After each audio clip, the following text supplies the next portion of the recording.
What's up, everybody? Welcome to the Philly Plus podcast. I just wanted to get on here today and talk about that Eagles Vikings game that took place this past Sunday. We saw a pretty amazing passing day from Jalen.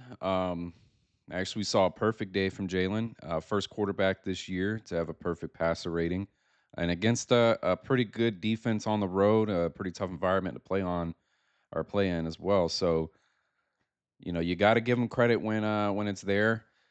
We definitely saw some shaky drives in that first half, but again, I'm a firm believer in what we've seen these first couple weeks, first 6 weeks leading up into this game.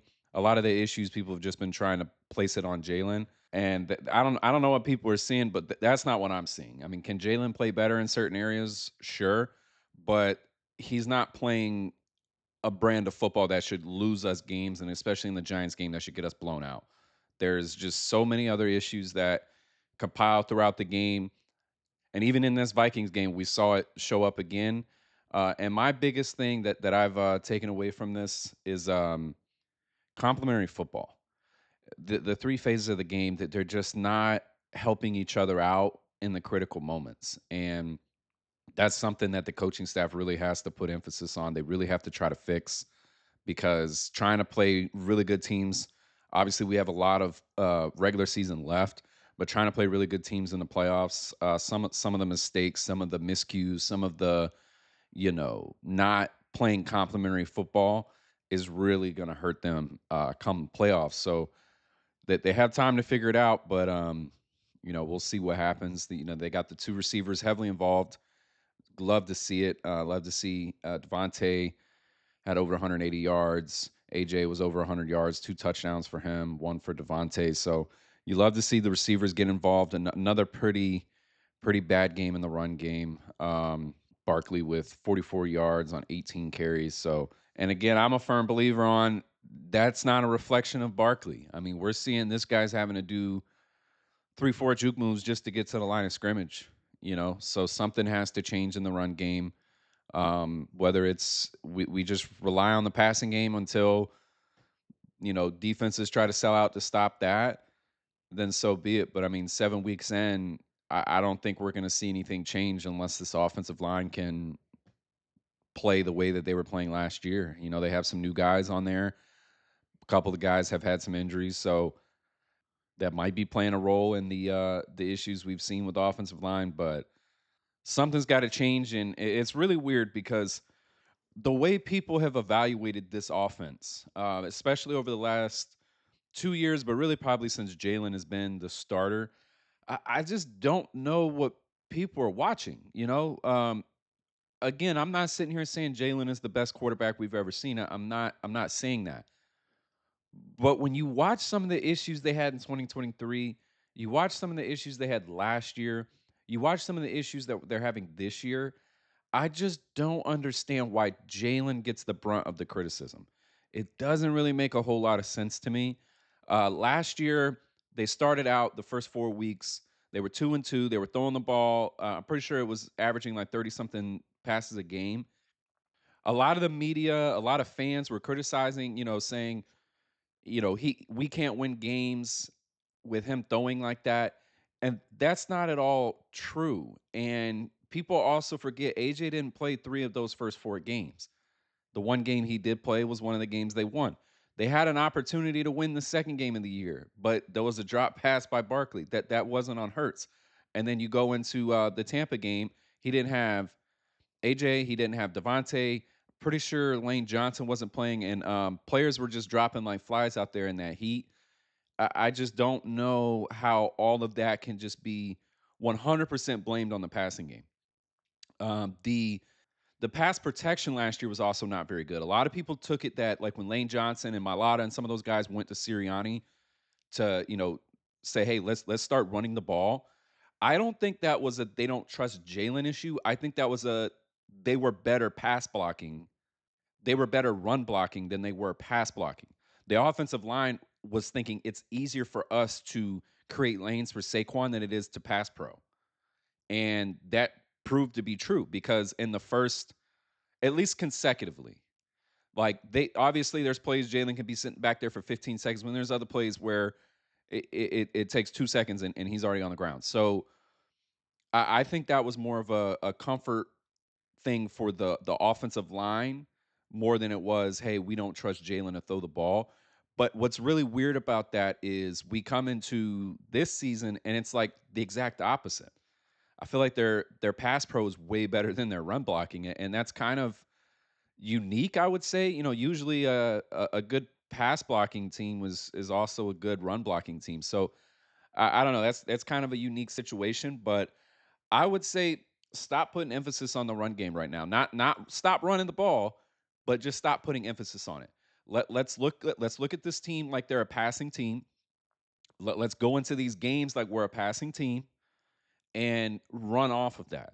Jalen has shown that he could do it. He's the first QB this year with a perfect passer rating. He did it on the road against a very exotic, high pressure defense and a pretty hostile crowd in Minnesota, where when they showed that crowd, Eagles fans travel well. They show up to these games, but that game, it looked like it was definitely an away game, uh, hostile environment, and Jalen was able to perform in that. And not only was he able to perform in that, he was performing against high pressure situations, against a high pressure defense and a high pressure stadium. This guy's doing stuff that not many players can do as far as like yesterday was concerned. He had four different plays where I'm looking at it and I'm like, I'm not expecting anything from it just because of how difficult it is. I'm not expecting something great to happen from that, but Jalen really was able to make that happen. There was four either third or fourth downs that were critical in the game, and he converted them. There was a 37-yard touchdown pass to start the game on fourth down. He had a 28-yard pass on third and 15, and I'm pretty sure that third and 15 was like way in their own side of the field. There was a third and 13 where he delivered it to AJ like on a comeback. And then obviously that third and 9 at the end of the game, he delivered that 45-yard pass on the sluggo route. So I think when you look at that, it's okay. Jalen can throw the ball; he's not the issue. But there was two things that we watched in this game, and kind of after the game, and just like the noise from the players. I think if you really evaluate it, you can kind of piece together what's really going on.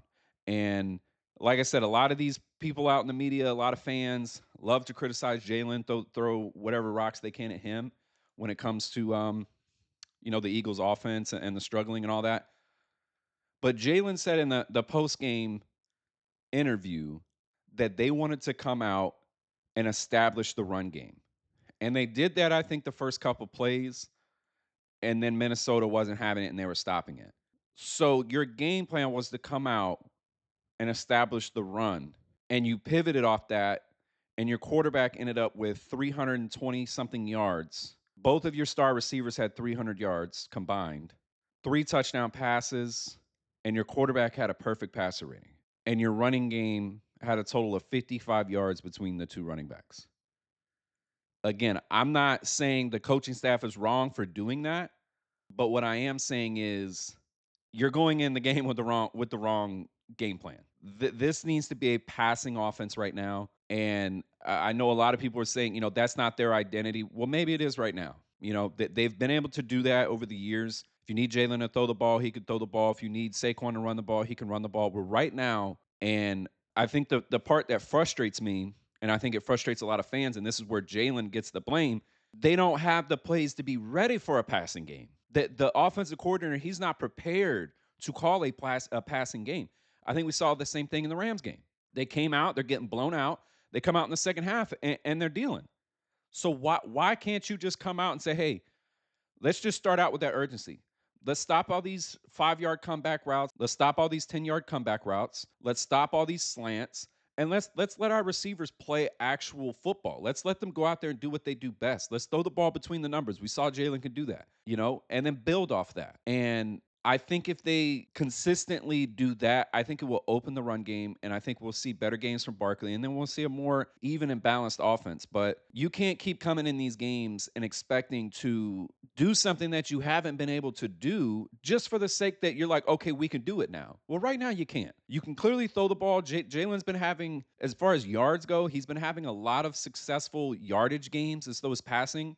He's only had one interception in the last, or really this whole season, but in the last couple games where he's had 250 yards plus, he only has one interception, but he's not putting the ball in harm's way. So just let him throw. I don't understand why they can't make a game plan and say this is what we're going to focus on. Like if Jalen's able to do that, and that was a pivot, like y'all weren't expecting to do that. He didn't come into that game with a mentality like, man, I'm gonna have to have 300 something yards to win this game. That I'm gonna have to get my two receivers 300 yards and three touchdowns to win this game. And he was able to do that in a hostile environment. And maybe if they did plan for that, maybe it didn't go that way. Maybe it puts more pressure on them mentally, and they don't execute. I don't know. But to think that you can go into the game not expecting to have to do that and then you pivot and he does it, I think if you did game plan and expected him to do that, I think he would be able to do it. So just game plan that way. Again, I'm not saying abandon the run, but the other thing with, these game plans that they come in with and they don't work, and then not only that, they take a long time to try to pivot off of, it's just really putting the defense in a bad spot. And this game should have been blown out early in that second quarter. And this is one of those things that I've noticed for a while.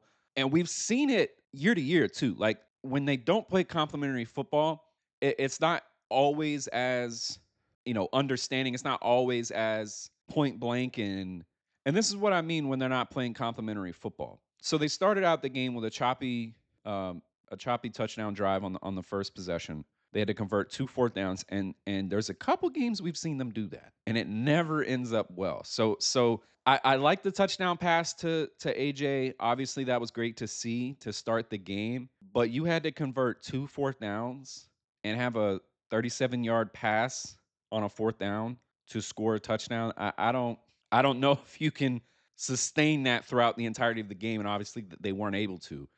I forget what game it was earlier on. It might have been against the Broncos, but there was another game where they started out. They had a really choppy drive. They ended up scoring, and then they didn't really do a whole lot after that. It was really just a lot of three and outs. But then after that touchdown drive, they followed up with three punts and a bad sequence to end the half.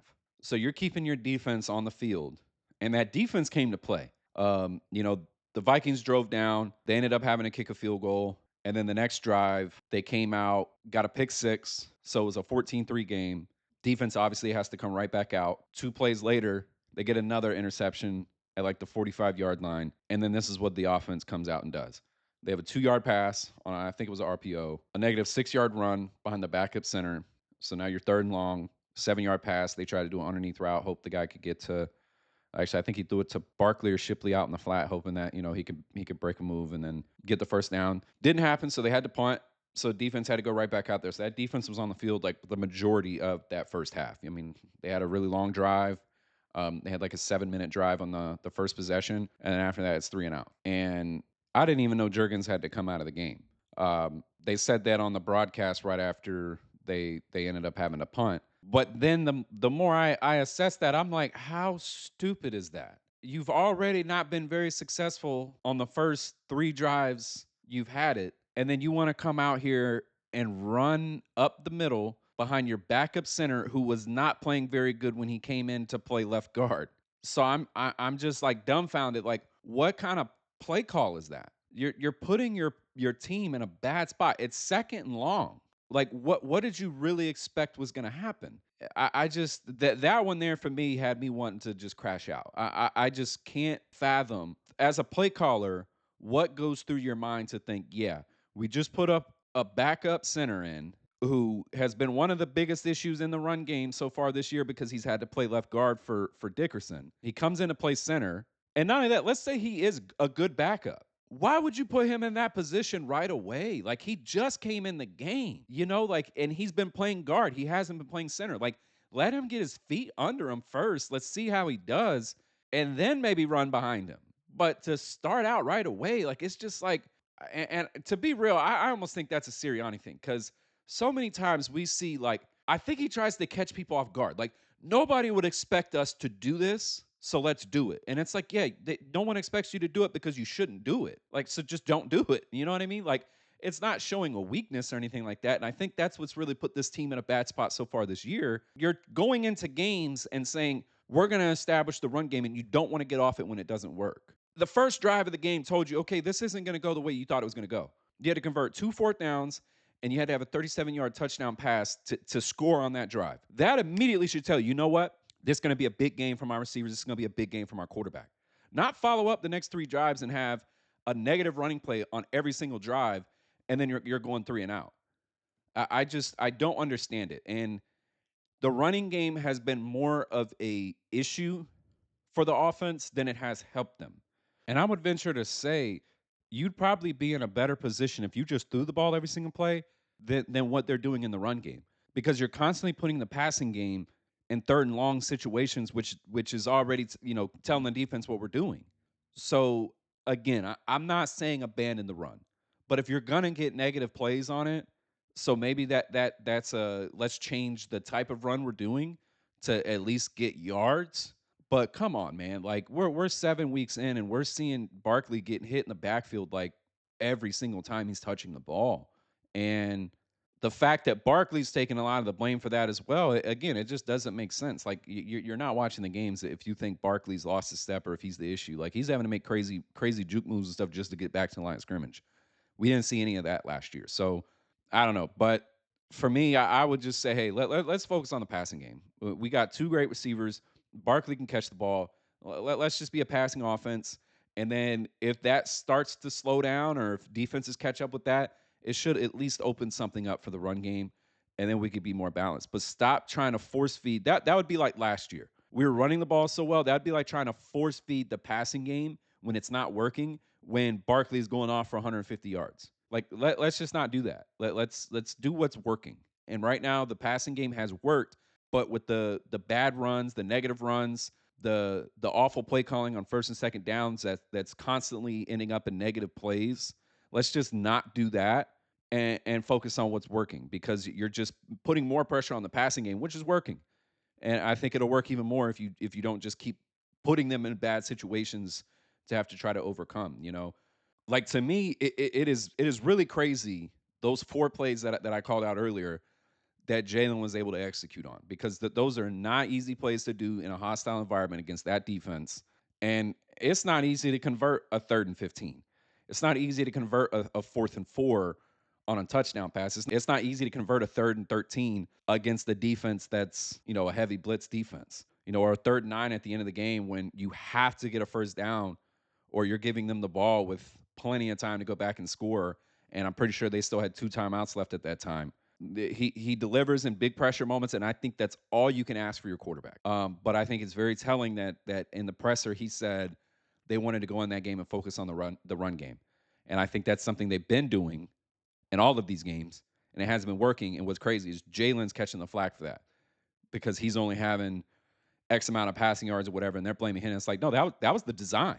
That's all they wanted to do. That's all they asked of him. So to blame Jalen for that, I don't know. I just think it's crazy. The other thing I wanted to talk about was the AJ Brown dialogue after he scored that second touchdown. I didn't hear it, but I know it's been kind of floating around where he was basically yelling like, "That's what happens when you give me the ball. Like, just throw me the ball." And again, this is something I'm probably going to catch a lot of heat for this. I don't care. I've been a defender of Jalen since he became a starter. The thing that irks me the most about the national media, about some of the fans and the fan base, and then obviously other fan bases that evaluate Jalen, that was not directed at Jalen Hurts.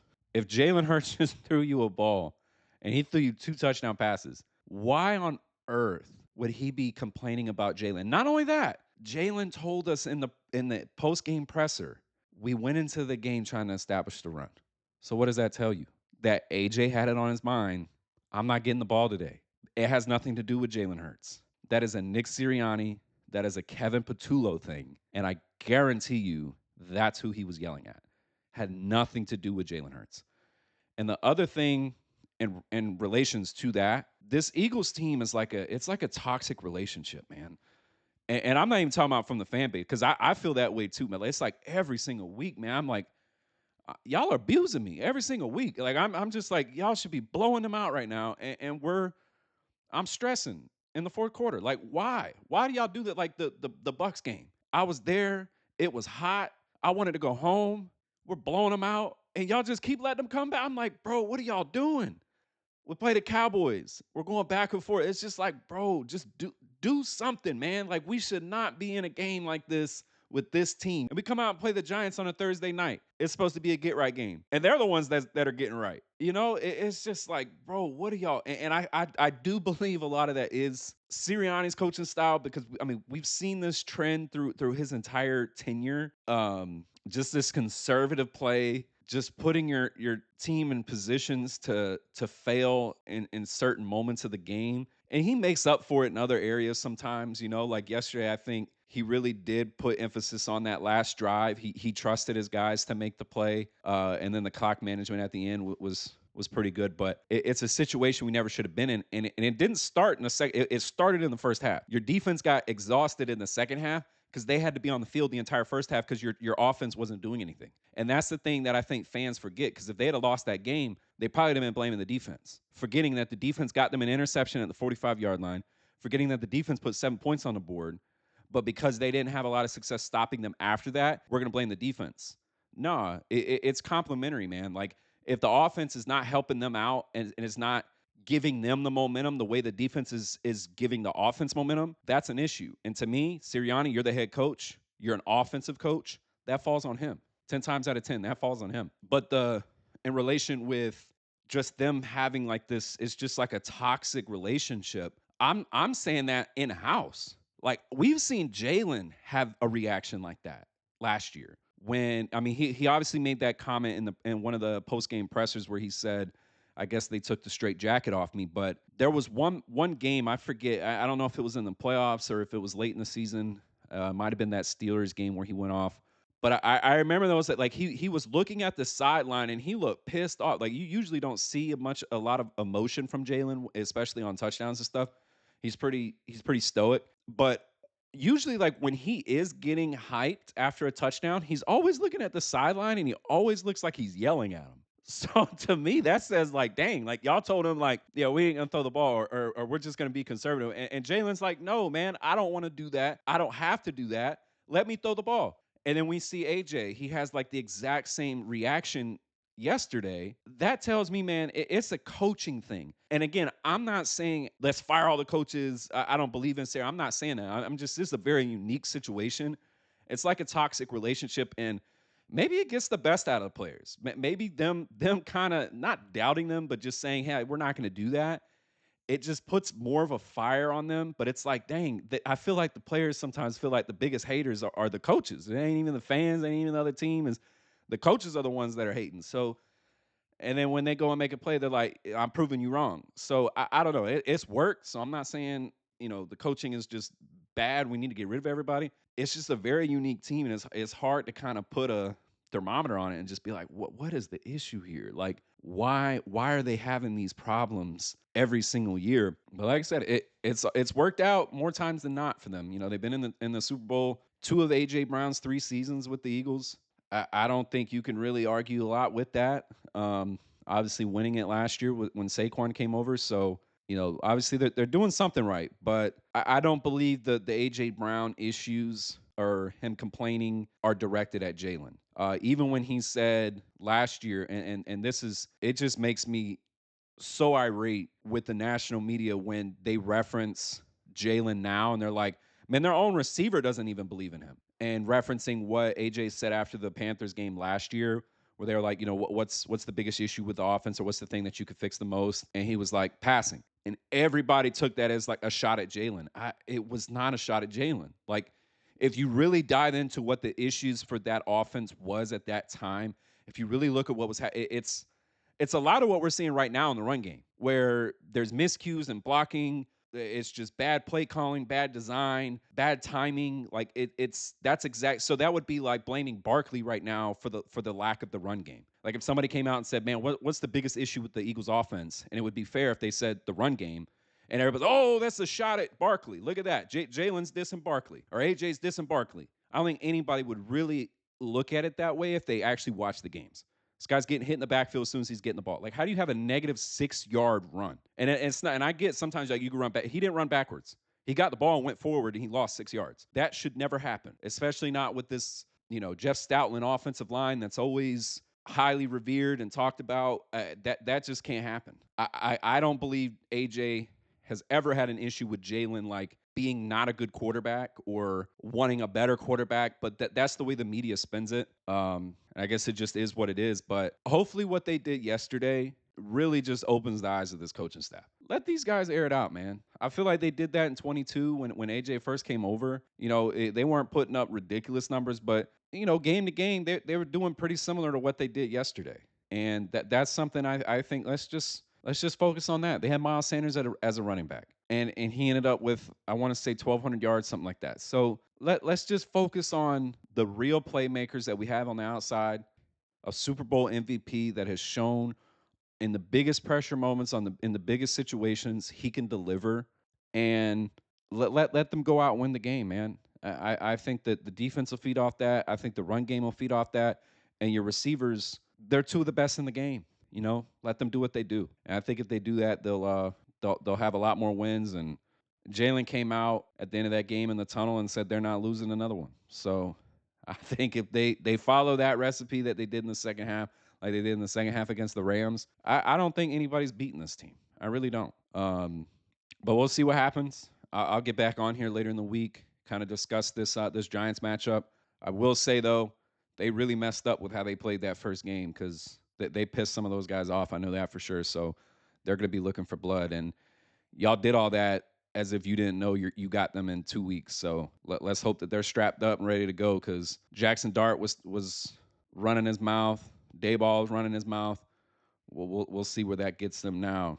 Gave up 33 points in the fourth quarter to the Broncos. So we'll see what happens next Sunday. But I'm thinking the Eagles are coming for blood. So we'll see what happens. But thanks, everybody, for checking in. Please like, subscribe. I'll be posting a lot of these, just my dialogue on what I'm seeing in these games and things that I think if the coaching staff puts focus on, I think the Eagles will be successful. So, and another thing I want to say about Jalen Hurts, and for this, I know I'm going to get a lot of kickback and criticism for, but I think if he keeps up the way that he's played these last couple games, the way he played in that Rams game, the way that he played in, the second half of that Vikings game, he's the first quarterback this season to have a perfect passer rating. And what I think is insane is looking at the MVP odds right now, it's mind boggling.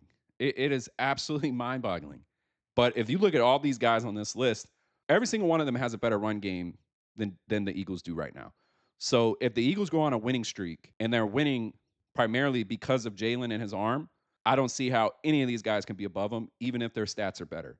But the big thing that I think will at least give the opportunity for Jalen, where I think if he delivers, I don't think they could ignore it, even though they'll love to do that.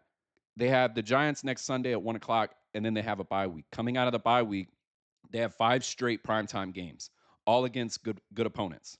They're at Green Bay on a Monday night coming out of the bye week. The following week, they have a Sunday night against Detroit.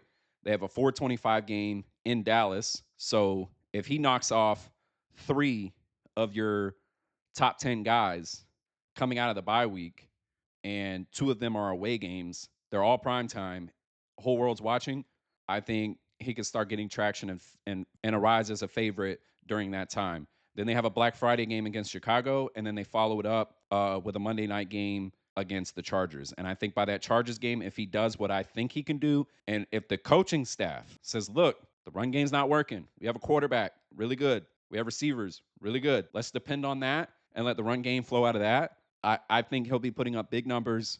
We can win all these games based on how Jalen Hurts is playing. And by that Monday night game against the Chargers, I think he can be at least atop the list, if not the favorite. And then they follow up with the Raiders, which could be a good stat padding game, like what Mahomes and Dak Prescott love to do. Washington, I think they'll be irrelevant by this time in the season. And then you got Buffalo in Buffalo. So if he beats the reigning MVP in Buffalo, I don't see how you can't have him as the favorite.